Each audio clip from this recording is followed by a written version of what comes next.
T G, ഈ മയക്കുമരുന്ന് സംഘങ്ങളും മലയാളത്തിലെ മാധ്യമങ്ങളും തമ്മിൽ എന്തെങ്കിലും ഒരു ബന്ധമുണ്ടോ എന്നൊരു സംശയം വെറുതെ തോന്നുക. വെറുതെ അല്ല, ഹേമ കമ്മിറ്റി റിപ്പോർട്ട് വരുന്നു. ഹേമ കമ്മിറ്റി റിപ്പോർട്ടിൽ 3 കമ്മിറ്റി അംഗങ്ങളും മയക്കുമരുന്നിൻ്റെ ഉപയോഗത്തെക്കുറിച്ച് കാര്യമായി പറഞ്ഞിട്ടുണ്ട്.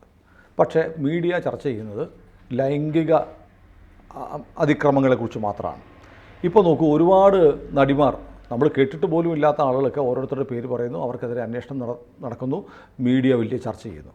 പക്ഷേ ഒരു ഉത്തരവാദപ്പെട്ട ഗായിക ഒരു ചാനലിലെ അഭിമുഖത്തിൽ പറയുന്നു, മലയാളത്തിലെ ഈ WCC ഒക്കെ ആയിട്ട് ബന്ധപ്പെട്ട് നിൽക്കുന്ന വലിയ പുരോഗമന ഇടത് മതേതര ഐക്കണായിട്ടുള്ള റിമ കല്ലിങ്കൽ എന്നുള്ള നടി കേരളത്തിലും ബാംഗ്ലൂരിലും അവരുടെ വീട്ടിൽ നിരന്തരം ഡ്രഗ്സ് പാർട്ടി നടത്തുന്നു. ഒരുപാട് പെൺകുട്ടികളെ അതിനകത്ത് കൊണ്ടുവന്നിട്ടുണ്ട്, അവരെ മിസ്യൂസ് ചെയ്യുന്നു. ഈ നടിയുടെ കരിയർ നഷ്ടപ്പെട്ടത് തന്നെ ഈ പാർട്ടികൾ നടത്തുന്നതുകൊണ്ടാണ്. അവരുടെ വീട്ടിൽ ചില ഗായികമാരൊക്കെ പോയിട്ടുണ്ട്, അവിടെ പോയ ചോക്ലേറ്റ് പോലും കഴിക്കാൻ ഞങ്ങൾക്ക് ഭയമാണ് എന്നൊക്കെ പറയുന്ന ഒരു വെളിപ്പെടുത്തൽ വന്നു. നമ്മുടെ ചില മാധ്യമങ്ങൾ റിപ്പോർട്ട് ചെയ്തു, മനോരമ റിപ്പോർട്ട് ചെയ്തു, മാതൃഭൂമി റിപ്പോർട്ട് ചെയ്തു, മാതൃഭൂമി ചാനൽ റിപ്പോർട്ട് ചെയ്തു. പക്ഷേ അതൊക്കെ നിമിഷ നേരങ്ങളുണ്ട് ആ വാർത്ത വിഡ്രോ ചെയ്തു. ഇപ്പോൾ ആ വാർത്ത ഉള്ളത് ജനൻ TV കൊടുത്തതുണ്ട്, കേരളകൗമുദി കൊടുത്തത് അവശേഷിക്കുന്നുണ്ട്, ടൈംസ് ഓഫ് ഇന്ത്യ കൊടുത്തതുണ്ട്, ടൈംസ് ഓഫ് ഇന്ത്യയുടെ ഓൺലൈനായ സമയം ഇതിലുണ്ട്. ഇത്രയും മാധ്യമങ്ങളിലുള്ളൂ. ബാക്കി എല്ലാവരും അത് പിൻവലിക്കുകയോ റിപ്പോർട്ട് ചെയ്യാതിരിക്കുകയോ ചെയ്തു. എന്തുകൊണ്ടാണ് ഈ മയക്കുമരുന്നുമായി ബന്ധപ്പെട്ട കാര്യങ്ങൾ വരുമ്പോൾ മാധ്യമങ്ങൾക്ക് ഇങ്ങനൊരു മെല്ലപ്പോക്ക്? അല്ലെങ്കിൽ ഇത് താല്പര്യം കൊണ്ടാണോ ഭയം കൊണ്ടാണോ? അത് താല്പര്യമായിരിക്കണം വിഷയമെന്ന് തോന്നുന്നു. ഞാൻ ഈ വാർത്ത കണ്ടില്ല കേട്ടോ. പക്ഷേ ഹേമ കമ്മിറ്റി റിപ്പോർട്ടിൽ ഞാനൊന്ന് പറഞ്ഞില്ല, ഇൻഡിവിജ്വൽ റിപ്പോർട്ടിന് പേജ് നമ്പർ സീരിയലായിട്ട് ഇട്ടു എന്നുള്ളതാണ്. 3 റിപ്പോർട്ടാണത്. പേജ് നമ്പർ സീരിയൽ ഇട്ടിരിക്കുന്നു. 3 പേരുടെയും 3 റിപ്പോർട്ടാണ്. ഈ 3 പേരും പല അഭിപ്രായങ്ങളൊക്കെ പറയുന്നുണ്ട്. 3 പേരും ഒരേ അഭിപ്രായം പറയുന്ന ഒരുപക്ഷേ ഏക കാര്യം ഈ ഡ്രഗ്സിൻ്റെ ഉപയോഗമാണ്. അതവിടെ കിട്ടാനുണ്ട്, അതിൻ്റെ വിൽപ്പനയുണ്ട്, അതിൻ്റെ കൺസംഷൻ നടക്കുന്നുണ്ട്. ഇതെല്ലാം ഡ്രഗും മദ്യവും രണ്ടും പറയുന്നുണ്ട്. മദ്യം പിന്നെ നമുക്ക് എല്ലാവർക്കും അറിയാവുന്നതുകൊണ്ടും അത് ഒരു നിരോധിക്കപ്പെട്ട സാധനമല്ല. അതുകൊണ്ട് അത് ഒരാൾ കുടിച്ചു എന്ന് പറയുന്നൊരു ഒഫൻസൊന്നുമല്ല. അതെ അതെ. അപ്പോൾ ഈ കമ്മിറ്റിക്കാർ കൈതൊഴുത് പറയുന്നു, കുടിക്കുന്നത് ഒഫൻസല്ല, പക്ഷെ കുടിച്ചിട്ട് സെറ്റിൽ വന്ന് കച്ചറ ഉണ്ടാക്കരുത്. ഈ കച്ചറ ഉണ്ടാക്കിയതിൻ്റെയൊക്കെ പിന്നിൽ ഈ ആൽക്കഹോൾ ആൻഡ് ഡ്രഗ്സ് ആണെന്നാണ് KB വത്സലകുമാരി അസന്നിഗ്ധമായിട്ട് എഴുതിയിരിക്കുന്നത്. ഈ സ്ത്രീകളോടുള്ള മിസ്ബിഹേവിയർ ഉണ്ടല്ല, ഇത് സംഭവിക്കുന്നത് ഇത് ഉപയോഗിച്ചതിന് ശേഷമാണ്. എന്നിട്ട് ഈ സ്ത്രീകളുടെ ആരോപണം സുനിൽ പരിശോധിക്കുക. ഏതെങ്കിലും ഒരു ആങ്കർ ഇവരോട് ഒരുപാട് ചോദ്യമൊക്കെ ചോദിച്ചിട്ടുണ്ട്. എവിടെ തൊട്ടു, എന്ന് തൊട്ടു, കഥകിൽ മുട്ടിയോ, കഥകിൽ തുറന്നിട്ടിരുന്നോ, ഇങ്ങനെയൊക്കെ ചോദിക്കുന്നുണ്ട്. എപ്പോഴെങ്കിലും ഈ വന്ന ആൾ മദ്യപിച്ചിരുന്നോ, അതോ വന്ന ആൾ മയക്കുമരുന്നിനടിമയായിരുന്നോ, ആ ലഹരിയിലായിരുന്നോ, നിങ്ങൾ അത് ഉപയോഗിച്ചിരുന്നോ, ഈ ചോദ്യം ചോദിക്കില്ല. ഒരു മനുഷ്യൻ ചോദിച്ച് ഞാൻ കണ്ടിട്ടില്ല. എന്നാൽ റിപ്പോർട്ടിൽ പ്രാധാന്യത്തോടെ ബാക്കി 2 പേരും ഇതിൻ്റെ ഉപയോഗം കാര്യമൊക്കെ പറഞ്ഞിട്ടുണ്ട്. വത്സലകുമാരി പറയുന്നത് most of the incidents took place after consuming drugs and alcohol. ഇതാണ് അവർ പറയുന്നത്. ഈ മിസ്ബിഹേവിയർ, ഈ പറഞ്ഞ സോ കോൾഡ് ലൈംഗിക അപരാധങ്ങൾ മുഴുവൻ തന്നെ ഇത് കഴിച്ചതിന് ശേഷം നടന്നതാണ്. അപ്പോൾ സ്വാഭാവികമായിട്ട് നമ്മൾ ഊഹിക്കണം, വത്സലകുമാരി ഈ മൊഴി കൊടുത്തവരോട് ചോദിച്ചു കാണും. അതെ അതെ. അപ്പോൾ അവർ പറയും, അല്ലെങ്കിൽ തന്നെ എപ്പോഴും എന്തോ ഒരു സാധനം ഇങ്ങനെ ഞെരടി തിന്നുന്ന കാണാം, അത് ഇപ്പം പുകവലിക്കുന്നു, ഇതൊക്കെ പറഞ്ഞിട്ടുണ്ടാവും. അതുകൊണ്ടാണ് അവരത് രേഖപ്പെടുത്തിയിരിക്കുന്നത്. ഇനി അതിൻ്റെ സെക്കൻഡ് പാർട്ട്, ഇപ്പോൾ ഒളിച്ചു വെച്ച പാർട്ട് വന്നു കഴിഞ്ഞാൽ അതിനകത്ത് ഇതെല്ലാം പൊങ്ങി വന്നു എന്ന് വരാം. അപ്പോൾ ഇത് ഒരുപക്ഷെ മാധ്യമരംഗത്തും ഇതിൻ്റെ ഉപയോഗം വ്യാപകമായിരിക്കാം, അല്ലെങ്കിൽ അവരുടെ ലോബി ഇവിടെയും ശക്തമായിരിക്കാം. പക്ഷേ എല്ലാ മാധ്യമങ്ങളെയും ഇപ്പോൾ ഒരു നടി, അറിയപ്പെടുന്ന നടിയാണ്, അവർ കേരളത്തിലെ ഇടതുപക്ഷ കഴിഞ്ഞ തെരഞ്ഞെടുപ്പിൽ ചില സ്ഥാനാർത്ഥികൾക്ക് വേണ്ടി കാമ്പയിൻ നടത്തിയ ആളാണ്. അങ്ങനെയുള്ള ഒരാളെക്കുറിച്ച് ഒരു ആക്ഷേപം വരുമ്പോൾ അത് എല്ലാവരും ഒരുപോലെ, ഇപ്പം ടൈംസ് ഓഫ് ഇന്ത്യയും ജനവും കേരളമോദിക്കും മാത്രം ആ വിലക്കുകൾ ബാധകമല്ല, ബാക്കി എല്ലാവരും ഒരേപോലെ ഇതിനെ ബോയ്ക്കോട്ട് ചെയ്യുന്ന അങ്ങനെയാണ്. അല്ല, വിലക്കുകളെന്ന് പറഞ്ഞാൽ അവർക്ക് വേണ്ടപ്പെട്ട ആൾക്കാർ വിളിച്ച് പറയുകയാണ്, ആ വാർത്ത ഒന്ന് എടുത്ത് കളയണം കേട്ടോ, അത് ചർച്ച ചെയ്ത് അത് വഷളാകും. ശരി, ഇതൊക്കെ ആ രീതിയിൽ അങ്ങ് പോവുകയാണ്. പക്ഷേ മറ്റൊരു കാര്യം, ഈ മയക്കുമരുന്ന് എന്നൊക്കെ പറയുന്നത് നിരോധിക്കപ്പെട്ടതല്ലേ, ഡ്രഗ്സ് എന്ന് പറയുന്നത്, അത് ഉപയോഗിച്ച് പാർട്ടികൾ നടത്തിയിട്ടുണ്ട്. ഈ സുചിത്ര ചോദിക്കുന്നുണ്ട്, അതായത് ഈ കൊച്ചിയിൽ ചിലയിടത്തൊക്കെ റെയ്ഡ് നടന്നു എന്ന് കേട്ടിട്ടില്ലേ, അത് എവിടെയാണെന്നാണ് നിങ്ങൾ കരുതിയിരിക്കുന്നത് എന്ന് അവരുടെ ഇൻ്റർവ്യൂ SS മ്യൂസിക് എന്ന് പറയുന്ന ചാനലിലാണ് ചോദിക്കുന്നുണ്ട്. അപ്പോൾ ഇങ്ങനെ വരുമ്പോൾ ഇത് പോലീസിന് സ്വമേധയാ വേണമെങ്കിൽ കേസെടുത്തൂടെ? സ്വമേധയൊക്കെ ഇതിപ്പോഴാണ്, ഒരു വർഷം മുമ്പ് 2023 ഫിലിം ചേംബറാണെന്ന് എൻ്റെ ഓർമ്മ. അവർക്ക് ഈ സംഘടന ഒരുപാടുള്ളതുകൊണ്ട് ഒരു പക്ഷേ എൻ്റെ ഓർമ്മയിൽ നിർമ്മാതാക്കളുടെ സംഘടന ഫിലിം ചേംബറാണ്. ആ, ഫിലിം ചേംബർ പോലീസിന് റിട്ടേൺ റിക്വസ്റ്റ് കൊടുത്തു, ഒരു ലിസ്റ്റ് സഹിതം.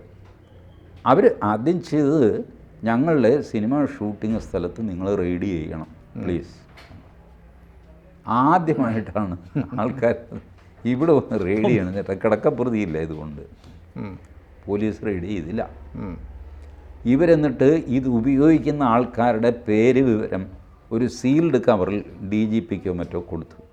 സിനിമാ രംഗത്ത് ഉപയോഗിക്കുന്ന ആൾക്കാരുടെ ഒരാക്ഷനും ഉണ്ടായില്ല.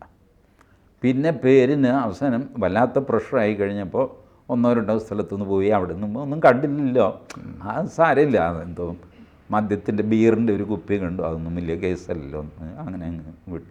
ഒരു വർഷം മുമ്പ് അന്ന് വലിയ കോളിലൊക്കെ ഉണ്ടായിരുന്നു. നമ്മൾ ഈ പബ്ലിക് മെമ്മറി ഷോർട്ടാണല്ലോ, അത് കഴിഞ്ഞു ഉടനെ അടുത്ത് എവിടെയെങ്കിലും ഉരുൾ പൊട്ടി നമ്മൾ അതിൻ്റെ പിന്നാലെ പോയി. നമ്മുടെ കുറ്റമല്ല, വാർത്തകളിങ്ങനെ മാറി മറിഞ്ഞ് വന്നുകൊണ്ടിരിക്കും. ഇപ്പോൾ ഇത് കഴിഞ്ഞ തവണ ഉണ്ടായ പോലത്തെ ഡാമേജ് ഉണ്ടാവാതിരിക്കാൻ ഒരു മുൻകരുതൽ എന്ന നിലയ്ക്ക് അവർ ഈ വാർത്തകൾ പിൻവലിക്കുന്നു. ഈ ചർച്ചകളിലൊന്നും ഡ്രഗ് വരുന്നില്ല. അതെ. കഴിഞ്ഞ ദിവസം നമ്മുടെ BJPയുടെ സന്ദീപ് വാര്യർ ഒരു ചാനൽ ചർച്ചയ്ക്ക് വന്നപ്പോൾ ഇത് ഈ ലൈംഗിക ചൂഷണം മാത്രമല്ല, മയക്കുമരുന്നിനെക്കുറിച്ച് കൂടെ റിപ്പോർട്ടിൽ പറയുന്നുണ്ടെന്ന് പറഞ്ഞപ്പോൾ ആങ്കർ ഇടപെട്ട് അഭിഷേകം മാറ്റി കളഞ്ഞു. ഞാൻ തിരിച്ചു വരാമെന്ന് പറഞ്ഞാൽ പിന്നെ തിരിച്ചു വരികയും അത് പർപ്പസ്ലി ചെയ്യുന്നതാണ്. അതിൻ്റെ ഗുണഭോക്താവ് ആരാണ്, അവർ തന്നെയാണോ അതോ അതിൻ്റെ പുറകിൽ വേറെ ആളുണ്ടോ എന്നൊന്നും എനിക്കറിയാം. അതോ ചാനൽ മുതലാളിമാരാണോ? ആവാം, മുതലാളിമാരെയും സ്വാധീനിക്കാമല്ലോ. സ്വാധീനിച്ചിട്ട് ആ ഒരു സാധനം അത് തൊടണ്ട, അതങ്ങ് വിട്ടേക്ക് എന്ന് പറയും. അപ്പോൾ 2-3 പത്രങ്ങൾക്ക് ഇത് ബാധകമല്ലേ? അവരിതിന് വഴങ്ങുന്നില്ലല്ലോ. അല്ല, വഴങ്ങാത്തവരുമുണ്ട്. ഇത് ഈ പത്രം മുതലാളി മാത്രമല്ല, താഴെ എഡിറ്റോറിയലുള്ള ആൾ, ഈ വാർത്ത ഫയൽ ചെയ്ത ആൾ, അയാൾ ബോൾഡായിട്ട് പറയുന്നു വെച്ചു, ഇത് നടക്കില്ല, ഞാനിതെടുത്ത് കളയുന്നില്ല. ചിലർ അവിടെ വെച്ചങ്ങ് വിടും. കാരണം ഇവനെ കൂടുതൽ പ്രകോപിപ്പിച്ചാൽ ഇതിലും വലിയ സ്റ്റോറി അവൻ ചെയ്യും. അവൻ പത്രത്തിൽ നിന്ന് രാജിവെക്കുകയോ പിടിക്കുകയോ ചെയ്താൽ അത് വാർത്തയാകും, അത് ഇതിൻ്റെ പേരിലാണെന്ന് വാർത്തയാകും. ഇങ്ങനെയൊക്കെ അത് പല രീതിയിലേക്ക് പോകാം. അതുകൊണ്ട് തൽക്കാലം ഇവിടെ ഓൺലൈനിലല്ലേ, അവിടെ കിടന്നോട്ടെ, ഇങ്ങനെയൊക്കെ പറഞ്ഞങ്ങ് വയ്ക്കും. അങ്ങനെയാകാം. അതല്ല, ടൈംസ് ഓഫ് ഇന്ത്യയും ഇവരുമൊക്കെ കേരളമോദി പറയുന്നത് നത്തിങ് ഡൂയിങ്, ഞങ്ങൾ ഈ വാർത്ത ചെയ്യും എന്ന് പറഞ്ഞാൽ അവിടെ വെച്ച് കഴിയുമ്പോൾ വേറെ ഒന്നും അവർക്കും ചെയ്യാൻ പറ്റില്ല. ഓൺലൈനിലും പ്രിൻറ്റിലും വന്നു. അവർക്ക് ഈ ഒരു പരിധിയിൽ കഴിഞ്ഞുള്ള സ്വാധീനം അവർക്കില്ല. അവർ സ്നേഹമുറയ്ക്ക് ഇങ്ങനെ മാനേജ് ചെയ്ത് കൊണ്ടുപോകാൻ നോക്കുകയാണ്. പക്ഷെ അത് നമ്മൾ ഈ ലൈംഗിക പീഡനം എന്ന് പറഞ്ഞാൽ വലിയ ഗ്രേവ് ഒഫൻസ് തന്നെയാണ്. പക്ഷേ അതിനേക്കാൾ ഒരു ഗ്രാവിറ്റി കൂടിയതല്ലേ ഡ്രഗ്സ് പാർട്ടി നടത്തുന്നു, അതിൽ ഒരുപാട് പെൺകുട്ടികൾ അതിനകത്ത് എക്സ്പ്ലോയിറ്റ് ചെയ്യപ്പെട്ടിട്ടുണ്ടെന്ന് പറയുമ്പോഴത്തേക്ക് അതിനെ ഒരു മാധ്യമധർമ്മം എന്ന് പറയുന്ന സാധനമില്ലേ? ഉണ്ട്, അതാരും പാലിക്കുന്നില്ലെന്നേ ഉള്ളൂ. ഡ്രഗ്സ് പാർട്ടി ഇവർ സാധാരണ നടത്തുന്നത് എങ്ങനെയാണ്, ഈ മട്ടാഞ്ചേരി മാഫിയ എന്നൊക്കെ പറഞ്ഞുള്ള പേര് വരാൻ കാര്യം, നമ്മൾ ഈ ഫോർട്ട് കൊച്ചി അഴിമുഖത്ത് ചെറിയ ക്രൂയിസ് ഷിപ്പ് ഇത് പുറംകടലിൽ പോകും. പുറംകടലിൽ പോകുമ്പോൾ നമ്മുടെ ഒരു ഇന്ത്യ അതിർത്തിയുണ്ട്, അത് കഴിഞ്ഞാൽ പിന്നെ ഇൻ്റർനാഷണൽ അതിർത്തിയാണ്. ഈ ഇന്ത്യ അതിർത്തി ക്രോസ് ചെയ്ത് കഴിഞ്ഞാൽ നിങ്ങൾക്ക് ഡ്രഗ്സ് ഉപയോഗിക്കാം. അതെ, 13 കിലോമീറ്റർ മറ്റോ പോയാൽ മതി. അപ്പോൾ അവിടെ പോയിട്ട് ഈ ഇതെല്ലാം നടത്തിയിട്ട് രാവിലെ വണ്ടി തിരിച്ചിവിടെ വരും. അപ്പോൾ ഇന്നലെ ഡ്രഗ്സ് ഉപയോഗിച്ചു എന്ന് പറഞ്ഞിട്ട് ഇന്നൊരാളെ അറസ്റ്റ് ചെയ്യാനൊന്നും പറ്റില്ല. ഡ്രഗ്സ് കൈവശം വയ്ക്കുന്നത് കുറ്റകരമാണ്. തലേ ദിവസം വലിച്ചു കഴിച്ചു എന്നൊന്നും പറഞ്ഞ് കേസെടുക്കാൻ പറ്റില്ല. മാത്രമല്ല അതൊക്കെ ഒതുക്കാനുള്ള സ്വാധീനമൊക്കെ അവർക്കുണ്ട്. വെളുപ്പിനെ ഇത് കൊണ്ടുവന്ന് അടുപ്പിക്കും, പകൽ മുഴുവൻ ഉറങ്ങും, വൈകുന്നേരം ആകുമ്പോൾ വീണ്ടും പുറംകടലിലേക്ക് പോകും. ഇതൊക്കെ നമ്മുടെ കൺമുമ്പിൽ നടക്കുന്ന കാര്യങ്ങളാണ്. അപ്പോൾ ഇതിനെ ശരിക്കും ഞാൻ ചോദിക്കുന്നത്, ഇപ്പോൾ ഈ സംസ്ഥാന സർക്കാർ ഒന്നും ചെയ്തെങ്കിൽ കേന്ദ്രത്തിന് നർക്കോട്ടിക് കൺട്രോൾ ബ്യൂറോ ഒക്കെ ഉണ്ട്. ഇത്തരം ഒരു പരാമർശം ഉത്തരവാദിത്തപ്പെട്ടൊരു ചാനലിലൂടെ ഒരു സിനിമാ രംഗത്തുള്ള ഒരു ഗായിക പറയുമ്പോൾ സ്വമേധയാ വേണം കേന്ദ്രത്തിനെങ്കിലും എന്തെങ്കിലും ചെയ്തുകൂടെ? കേന്ദ്രത്തിന് സ്വമേധയാ ഇടപെടാൻ പറ്റില്ല ഇതിൽ. അല്ല ഡ്രഗ്സിനെ കുറിച്ചുള്ള NCBക്ക് ചെയ്തുകൂടെ, നർക്കോട്ടിക് കൺട്രോൾ ബ്യൂറോയ്ക്ക്? ഇല്ല, അതൊക്കെ സ്റ്റേറ്റ് പോലീസാണല്ലോ അത് ചെയ്യുന്നത്. നാർക്കോട്ടിക്സ് കൺട്രോൾ ബ്യൂറോ ആണെങ്കിലും എൻ്റെ അറിവിൽ that is under the control of DGP, not directly by centre. അല്ല, NCB വേറെ അല്ലേ, സെൻട്രൽ ഗവൺമെൻറ് ഏജൻസിയാണ്. ഇല്ല ആണെന്ന് എനിക്ക് തോന്നുന്നില്ല. അതെ, ഇപ്പോൾ ഈ ഫോർട്ട് കൊച്ചിയിൽ ഈ അടുത്ത കാരണം ഇപ്പോൾ ഇവരുടെ വലിയ വിവാദത്തിൽ ഡാൻസ് ഓഫ് എന്ന് പറയില്ല, അത് നാർക്കോട്ടിക്കുമായിട്ട് ബന്ധപ്പെട്ട് സ്പെഷ്യൽ സ്ക്വാഡാണ്, സ്പെഷ്യൽ സ്ക്വാഡാണ്. ഡിസ്ട്രിക്റ്റ്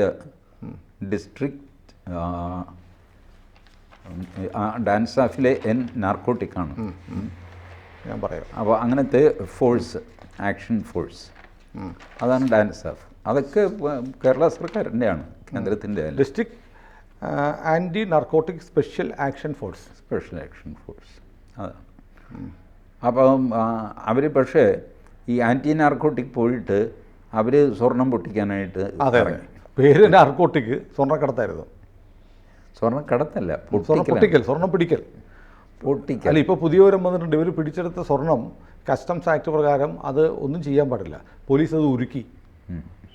അപ്പോൾ അതിനെതിരെ ഇപ്പോൾ SPക്കെതിരെ കസ്റ്റംസ് അന്വേഷണം നടത്താൻ പോവുക.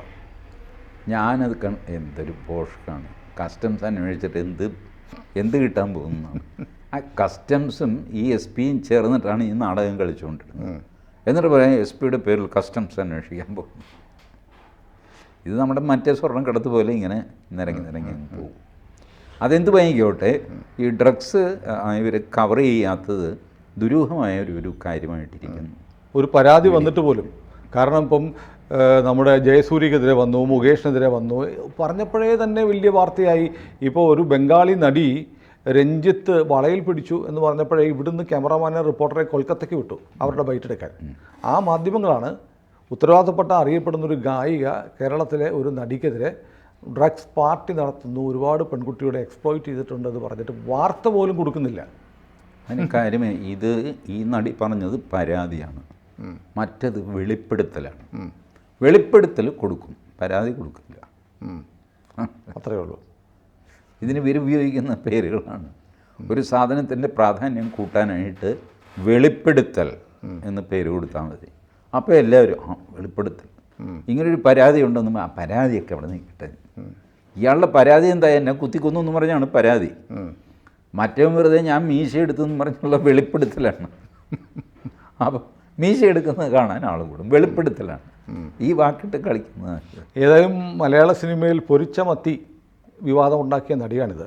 മാത്രമല്ല, ഇവരുടെ ഹസ്ബൻഡ് എന്ന് പറയുന്ന ആഷിഖ് അബു, അദ്ദേഹം അറിയപ്പെടുന്ന ആളാണ്. അദ്ദേഹത്തിൻ്റെ ഒരു ഫിലിം കമ്പനിയുണ്ട് അദ്ദേഹത്തിന്. ആ സിനിമാ കമ്പനിയുടെ പേര് വളരെ കൗതുകരമാണ്. അതായത് TJക്ക് അറിയാമോ എന്ന് എനിക്കറിയില്ല. ഒറിജിനൽ പിക്സൽസ് ഇൻ മോഷൻസ് എന്നാണ് പറയുന്നത്, ഒറിജിനൽ പിക്സൽസ് ഇൻ മോഷൻസ്. പക്ഷേ അതിൻ്റെ ഷോർട്ട് ഫോമാണ് ഉപയോഗിക്കുന്നത്, OPM. അവരാണ് സിനിമകൾ ഇറക്കിക്കൊണ്ടിരുന്നത്, OPM. മനസ്സിലായല്ലോ? OPM. ഒരു സിനിമ ഇറക്കി, ഇടുക്കി ഗോൾഡ്. കഞ്ചാവ് എന്ന് പറയുന്നത് പരിസ്ഥിതി സൗഹാർദ്ദപരമായ ഒരു സാധനമാണ്, വളരെ എന്ന് പറഞ്ഞ് കഞ്ചാവിനെ പ്രൊമോട്ട് ചെയ്യുന്നൊരു സിനിമയും വന്നിരുന്നു OPM-ൻ്റെ വകയായിട്ട്. അല്ല, ഇത്തരം രാജശക്തികളൊക്കെ വളരുന്നു. എന്താ ചെയ്യുക, ഇവരൊന്നും പിടിക്കാനൊന്നും ഒരു സംവിധാനവും ഇല്ല, സർക്കാരിനും താല്പര്യമില്ല. മാത്രമല്ല, ഇവരുടെ താല്പര്യത്തിന് തുള്ളുന്ന സർക്കാരുകളാണ് ഉള്ളത്. അതെ, പൊതുജനത്തിന് അറിയാനും മാർഗമില്ല. സോഷ്യൽ മീഡിയ ഉള്ളതുകൊണ്ട് മാത്രം ഈ വാർത്തകൾ പുറത്തേക്ക് വരുന്നു. സോഷ്യൽ മീഡിയയുടെ റീച്ച് ഇപ്പോൾ വളരെ കൂടുതലാണ് കേട്ടോ. അതുകൊണ്ട് അതിൻ്റെ പ്രഷർ കൊണ്ടാണ് മെയിൻ സ്ട്രീം മീഡിയ കുറച്ചെങ്കിലും വാർത്തകൾ കൊടുക്കാൻ നിർബന്ധിതരാകുന്നത്. അല്ലെങ്കിൽ ഇവർ ടോട്ടലി സെലക്റ്റീവ് ആക്കിയിട്ട് ഇഷ്യൂസ് എല്ലാം മാനേജ് ചെയ്ത് കൊണ്ടുപോയാൽ. ഏതായാലും ഹേമ കമ്മിറ്റിയുടെ റിപ്പോർട്ട് ചർച്ച ഏതാണ്ട് അവസാനിച്ചു തോന്നുന്നു. കാരണം ഇപ്പോൾ അൻവറും അജിത് കുമാറും പിണറായിയും എല്ലാം കളം കയ്യേറിയിരിക്കുകയാണ്. അതൊരു 2-3 ദിവസം ഉണ്ട്. അത് കഴിയുമ്പോൾ ഹേമ തിരിച്ചു വരുമെന്നാണ് എൻ്റെ കാൽക്കുലേഷൻ. അങ്ങനെ വിടില്ല അതിന്, കാരണം അതൊരു മസാല വിഷയം. അതെ, റേറ്റിംഗ് പ്രശ്നമാണല്ലോ. ഏതായാലും നമുക്ക് കാത്തിരിക്കാം. മയക്കുമരുന്നെന്ന് പക്ഷേ മിണ്ടരുത്, പോളനെ കുറിച്ച് മാത്രം മിണ്ടരുത്. കൂടുതൽ വാർത്തകളും വിശേഷങ്ങളും നിങ്ങളിലേക്ക് എത്താൻ ABC മലയാളം സബ്സ്ക്രൈബ് ചെയ്യുക, ബെൽ ബട്ടണും അമർത്തുക.